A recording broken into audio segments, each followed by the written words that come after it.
ఇందిరమ్మ కుటుంబ జీవిత బీమా.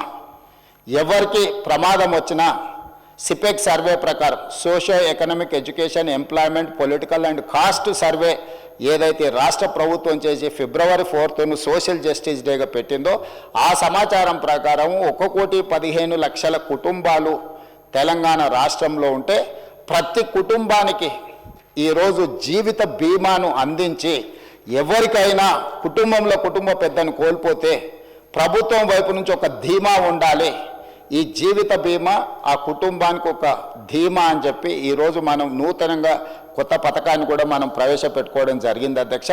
ఈరోజు పేదలను ఆదుకోవడానికి అన్ని రకాల ప్రయత్నాలు చేయడమే కాకుండా ఈరోజు 35 గవర్నమెంట్ కాలేజెస్ ఉన్నాయి అధ్యక్ష. రాజీవ్ ఆరోగ్యశ్రీని భవిష్యత్తులో ఏవైతే టీచింగ్ కాలేజెస్ ఉన్నాయో, ఇక్కడ చాలామంది కాలేజీల యజమానులు ఉన్నారు, private medical colleges nursing colleges నడిపేవాళ్ళు. టీచింగ్ కాలేజెస్కి ఏమో పేషెంట్లు రావటం లేదు, చాలా వాటికి పేషెంట్లు పోయే దగ్గరనేమో ప్రొఫెషనల్స్ లేరు.